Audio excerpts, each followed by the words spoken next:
घर साफ करतो, अंघोळ करतो, पण तरीसुद्धा आजार, वास आणि बॅक्टेरिया का वाढतात? हा प्रश्न तुम्हालाही पडतो का? तर नमस्कार मंडळी, कशा आहात सगळे? आशा करते की मस्त आणि मजेतच असाल. तर मी अंकिता आणि तुमचं पुन्हा एकदा स्वागत करते आपले यूट्यूब चॅनल स्मार्ट टिप्स मराठीमध्ये. आजच्या व्हिडिओमध्ये मी तुमच्यासोबत सोपे, झटपट आणि बजेट फ्रेंडली काही हायजीन हॅक शेअर करणार आहे, जे नक्कीच तुम्हाला तुमच्या दैनंदिन जीवनात उपयोगी पडतील. फक्त नेहमीप्रमाणे व्हिडिओ सुरू करण्याआधी एक रिक्वेस्ट आहे. व्हिडिओ थोडासा जरी युजफुल वाटला तर व्हिडिओला लाईक करा. तुम्हाला हा व्हिडिओ कसा वाटला कमेंट करून नक्की कळवा. चला तर मग कुठलीही वेळ न घालवता व्हिडिओला सुरुवात करूया.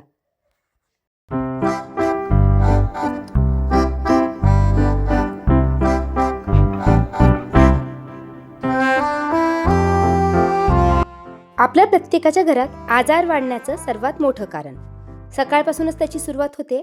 तर आपण रोज ब्रश करतो आणि बरेच जणांच्या बाथरूममध्ये असे काहीतरी ओपन ब्रश ठेवलेले असतात. बाथरूममध्ये आंघोळी व्यतिरिक्तही आपण इतर कामे करत असतो. आजकाल तर टॉयलेट आणि बाथरूम एकत्रच असतात.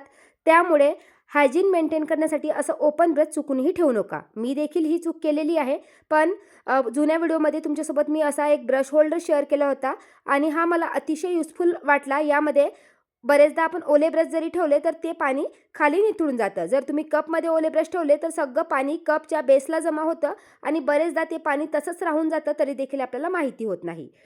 त्यानंतर दुसरी गोष्ट म्हणजे 3 महिन्यातनं एकदा आपला ब्रश खराब असेल किंवा नसेल, आपल्याला तो चेंज करायलाच हवं. बरेचदा असं होतं ब्रशचे ब्रेसेस देखील खराब होऊन जातात. त्याने आपले दात देखील व्यवस्थित क्लीन होत नाही, तरी देखील आपण तोच ब्रश 7-8 महिने वापरतच असतो. तर ही देखील चूक आपल्याला टाळायची आहे.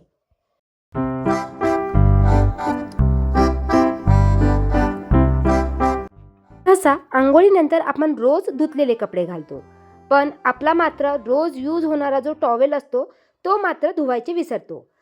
बरेचदा असं होतं की हप्ताही निघून जातो, तरी देखील आपण आपला टॉवेल वॉश करत नाही. तर ही चूक देखील आपल्याला टाळायची आहे. कमीत कमी हप्त्यातनं 2दा तरी आपला टॉवेल वॉश व्हायला हवा. या व्यतिरिक्त टॉवेलचा यूज झाला की तो कडक उन्हात सुकत घालायचा. नाहीतर बरेचदा काय होतं ना, की टॉवेल खाली पडलेला असतो, नाहीतर मग बेडवर पडलेला असतो आणि त्याचे जे जंतू असतात ते आपल्या इतर गोष्टीलाही लागतात. घरात पसाराही दिसतो. त्यामुळे घरातल्या प्रत्येकाला सवय लावायची की अंघोळ झाली की लगेच तो टॉवेल स्टँडवर वाळत घालायचा, जेणेकरून त्यात काही जर्म्स वगैरे राहिले असेल तर ते निघून जातील. या व्यतिरिक्त घरातल्या प्रत्येक व्यक्तीचा हा टॉवेल वेगळा असायला हवा. जसं आम्ही तिघे राहतो तर प्रत्येकाचा टॉवेल मी वेगवेगळा ठेवलेला आहे. चुकूनही आपण एकमेकांच्या टॉवेलला हात लावायचा नाही. टॉवेल हे देखील घरात आजार वाढण्याचं सर्वात मोठं कारण असू शकतं.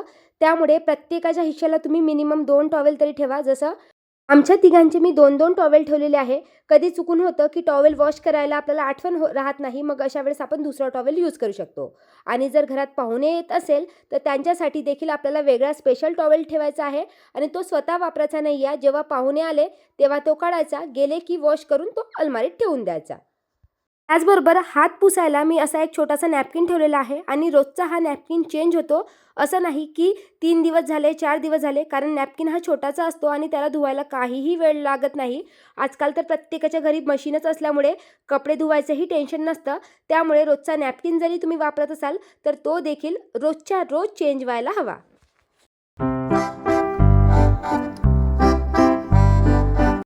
आजकाल केस गळणे, डोक्यात कोंडा होणे ही प्रत्येकाची समस्या झालेली आहे. अगदी छोट्या छोट्या मुलांचे देखील केस गळतात.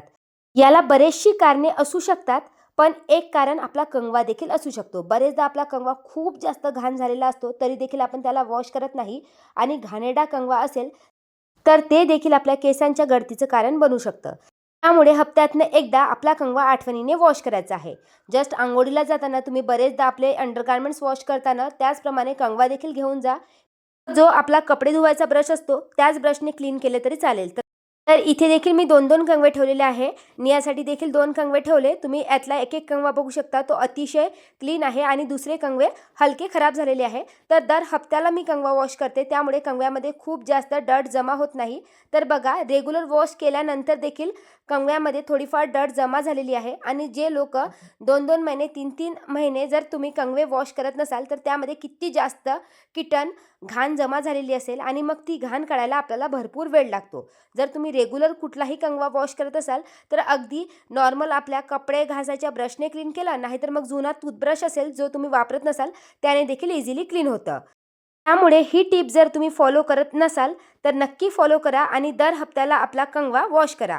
तसं तर मी कपडे धुतानाच वॉश करते, पण तुम्हाला व्हिडिओत दाखवायचं होतं म्हणून मी जस्ट या पद्धतीने तुम्हाला वॉश करून दाखवते आहे. त्या व्यतिरिक्त बरेचदा काय होतं की एकच कंगवा घरातले प्रत्येक व्यक्ती वापरतात, तर ही देखील आपल्याला चुकी टाळायची आहे. घरातल्या प्रत्येक व्यक्तीचा कंगवा हा वेगळा असायलाच हवा.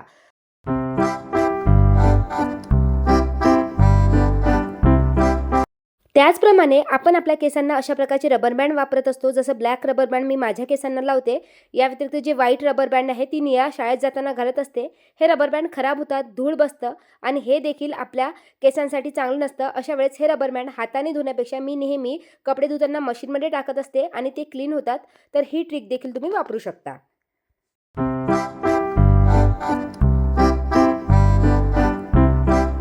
यानंतर घरात आजार पसरवणारं सर्वात मोठं कारण तो म्हणजे आपला बेड.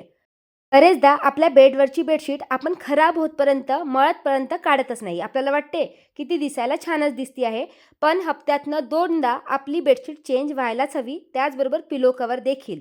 हे देखील आपल्या घरात आजार होण्यासाठी मोठं कारण असू शकतं. आणि 24 तासापैकी जवळजवळ 12 तास तरी आपण बेडवर असतो. त्यामुळे ही चुकी देखील आपल्याला टाळायची आहे आणि हा हायजीन ॲक्ट देखील आपल्याला मेंटेन करायचा आहे.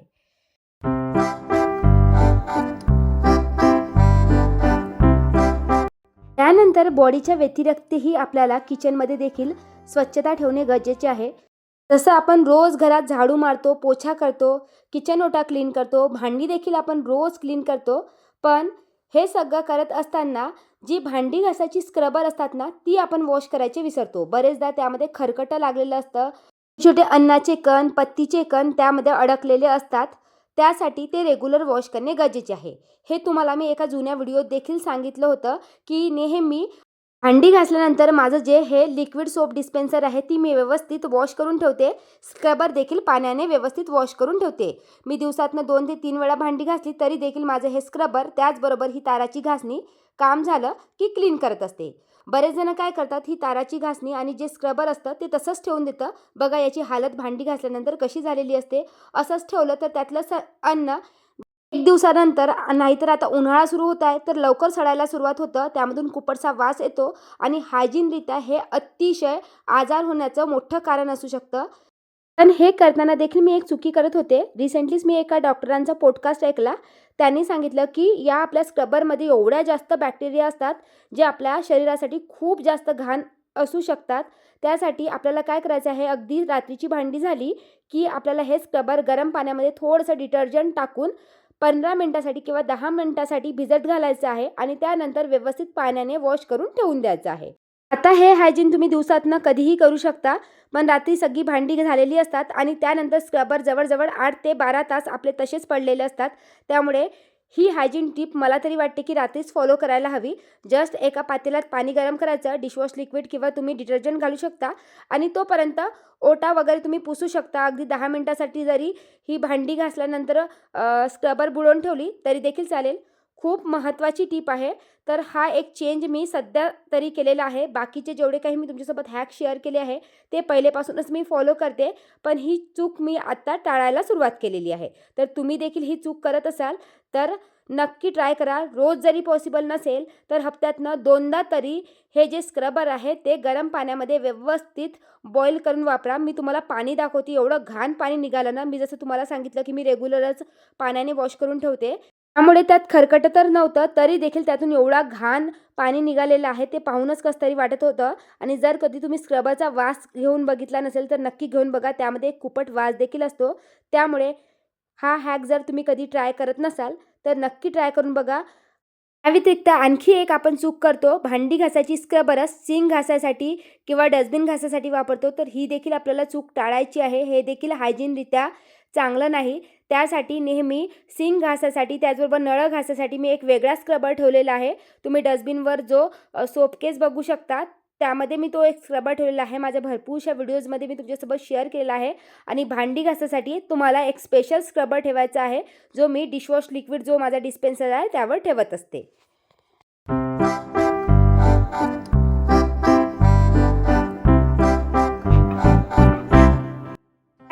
किचनमध्ये काम करताना आणखी एक हायजीन हॅक आपल्याला पाळायला हवा. जसं किचनमध्ये एंटर करताच आपल्याला सगळी जी किचनसाठी वापरणारी किचन क्लॉथ आहे ती चेंज करायला हवी. जसं भांड्यासाठी, त्याचबरोबर ओट्यासाठी, हात पुसासाठी आपल्याला वेगवेगळे कपडे ठेवायला हवे. याआधी देखील ही टिप मी तुमच्यासोबत शेअर केली होती, पण आज हायजीन हॅक शेअर करत होते तर विचार केला की हे देखील हायजीनरित्या खूप गरजेचं आहे. बरेचदा आपण प्रत्येक कामासाठी सेमच कापड वापरतो, तर त्यामुळे देखील घरात आजार पसरू शकतात. त्यामुळे रोजच्या दैनंदिन जीवनात आपल्याला हा देखील बदल करायलाच हवा.